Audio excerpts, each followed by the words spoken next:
दोस्तों, हिंदू धर्म में सबसे प्रसिद्ध गाथा रामायण की है। इसमें श्री राम, लक्ष्मण, रावण जैसे कई चरित्रों का वर्णन किया गया है, जिसमें से एक चरित्र इंद्रजीत का है।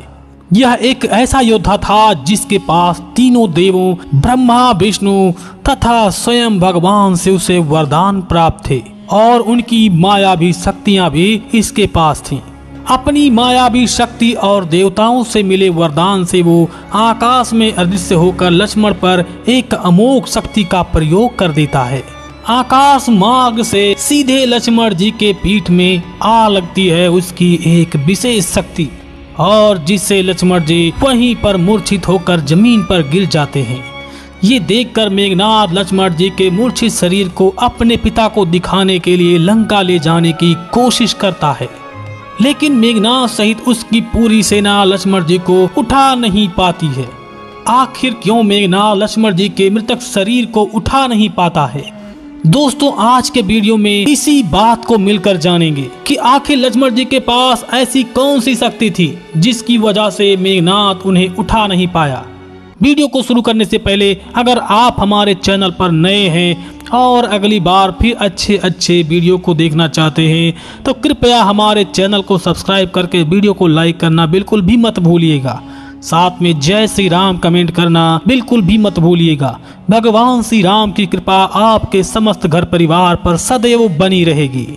मित्रों, रामायण भगवान श्री राम की एक अद्भुत अमर कथा है जिसमें सच्चे अर्थ में विचारधारा, भक्ति, कर्तव्य, रिश्ते, धर्म और कर्म करने की शिक्षा मिलती है। इसमें प्रेम, त्याग, तपस्या और यश के भावनाओं के बारे में बताया गया है।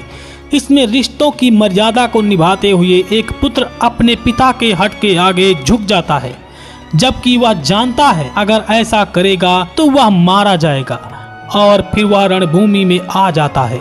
दोस्तों, हम बात कर रहे हैं मेघनाद की। मेघनाद अपने पिता के हर आज्ञा का पालन करता था, हर अच्छे और बुरे कर्म में उनका साथ देता था।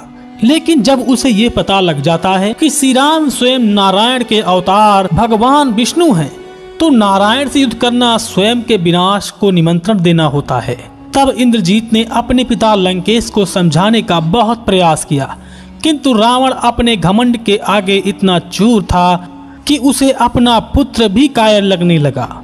अपने इसी अहंकार में रावण ने मेघनाद को बहुत कटु वचन कहा और उसे कायर कह के धिक्कार लगाई गई। जब अपने पिता के मुख से ऐसे कटुवचनों को मेघनाद ने सुना तो वह व्याकुल हो गया और उसने युद्ध के मैदान में जाकर स्वयं नारायण के हाथों मरने का फैसला किया। उस समय मेघनाद संपूर्ण जगत का सबसे ज्यादा शक्तिशाली योद्धा था, क्योंकि उसके पास भगवान ब्रह्मा, विष्णु और महेश तीनों के महान अस्त्र ब्रह्मास्त्र, नारायण अस्त्र और पशुपति अस्त्र मौजूद थे। मेघनाद के युद्ध भूमि में आते ही रावण के छोटे भाई विभीषण ने श्री राम और लक्ष्मण जी को सचेत कर दिया और उन्हें मेघनाद के शक्तियों से भी परिचित करा दिया। भगवान श्री राम ने लक्ष्मण जी को इंद्रजीत से युद्ध करने को भेजा।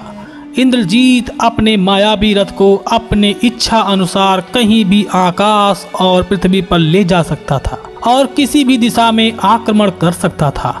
जब लक्ष्मण और मेघनाद के मध्य युद्ध शुरू हो गया तो सुबह से शाम तक ये भीषण युद्ध चलता रहा, लेकिन उसका कोई भी परिणाम नहीं निकल रहा था। और फिर धीरे धीरे शाम होने लगी तथा सूर्य भगवान भी अपने स्थान को जाने लगे। दिन ढलने के साथ मेघनाद मायावी शक्ति होने के कारण उसकी शक्तियां बढ़ने लगी। इधर विभीषण को इस बात का पता था और उन्होंने भगवान श्री राम को युद्ध भूमि में जाकर लक्ष्मण की सहायता करने को कहा। जब भगवान श्री राम लक्ष्मण की मदद करने के लिए युद्ध के मैदान में गए तब मेघनाद की शक्ति काफी बढ़ चुकी थी। इसी का फायदा उठाते हुए मेघनाद ने आकाश से ही तेज गति में नागपाश का बाण चला दिया, जिसकी वजह से भगवान श्री राम व लक्ष्मण दोनों उसमें बंध गए।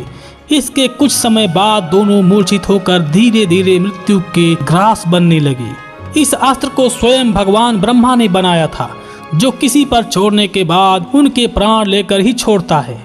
इस बात का समाचार रावण को मिली तो लंका में खुशियों का महोत्सव मनाया जाने लगा और इधर रामा दल में भय व्याप्त गया और इस अस्त्र का उपचार का पता सभी लोग लगाने लगे। इसका सिर्फ एक ही उपचार था कि इस फांस को स्वयं गरुड़ देवता अपने चोंच से काट दें। इस बात का ज्ञान हनुमान जी को था, इसलिए वो तुरंत गरुड़ देवता के पास पहुंच गए और अपने साथ उन्हें शिविर में ले आए। उन्होंने अपनी चोंच से कद्रु के पुत्रों को काट डाला। इस तरह भगवान श्री राम और लक्ष्मण जी को मुक्ति मिल गई। उधर जब नाग फांस से मुक्त होने की खबर रावण को मिली तो वह क्रोधित हो गया और क्रोधित वाणी में गरुड़ को अपशब्द कहे। लेकिन तभी मेघनाद अपने पिता से कहने लगा कि पिताश्री, आज श्री राम और लक्ष्मण नाग फांस से बच गए हैं तो क्या हुआ, कल मैं इससे भी भयंकर युद्ध लड़ूंगा जिसे पूरी दुनिया देखेगी। कल मैं दोनों भाइयों की जीवन लीला को समाप्त कर दूंगा। अगले दिन सूर्योदय होने के बाद दोनों सेनाएं युद्ध के मैदान में आ गई।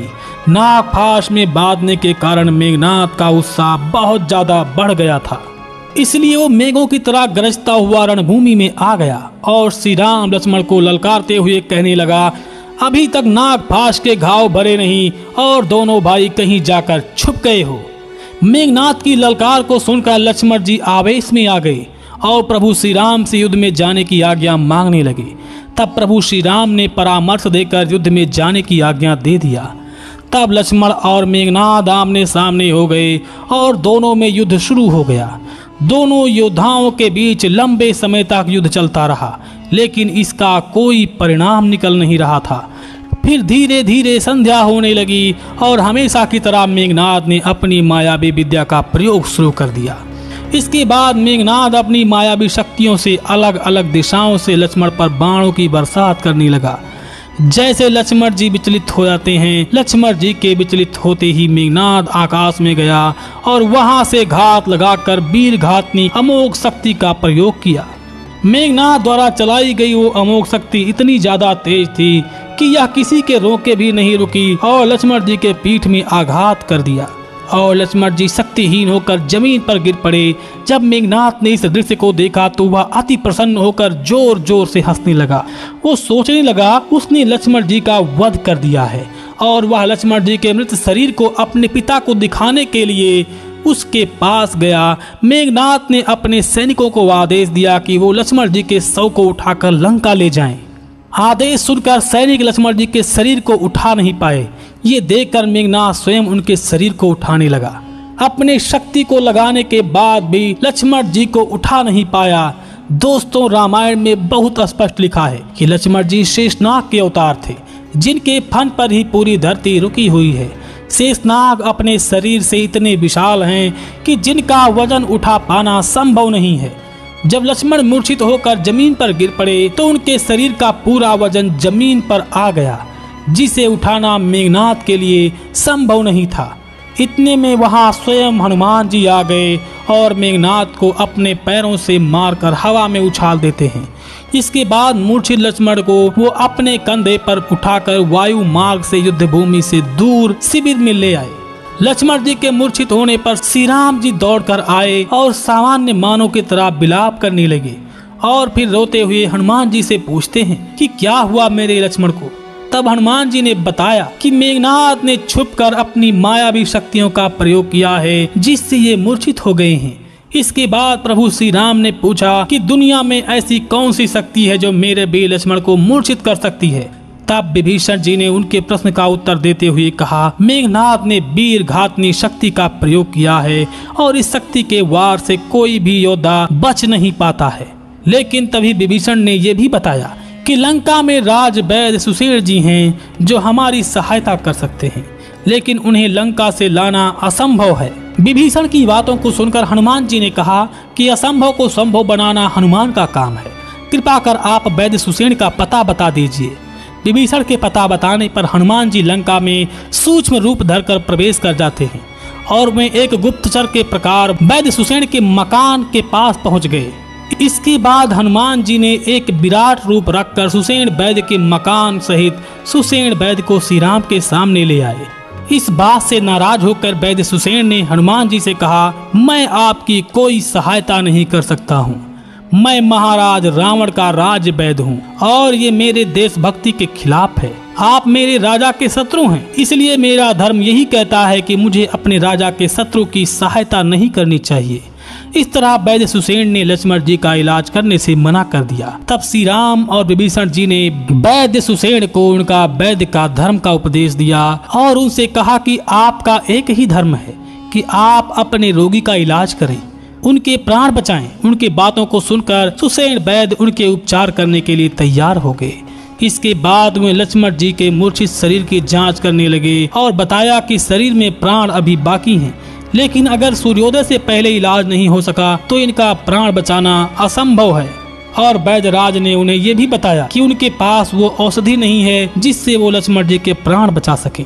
तब वैद्य सुसेन ने श्री हनुमान जी को एक मृत संजीवनी के बारे में बताया और हनुमान जी धौलागिरी पर्वत पर गए, लेकिन जड़ी बूटियों की पहचान नहीं कर पाए और पूरा पर्वत उठा लाए, जिससे सुसेन वैद्य ने उस जड़ी बूटी से औषधि निर्मित किया और लक्ष्मण जी को पिला दिया, जिससे लक्ष्मण जी पुनः जीवित हो गए।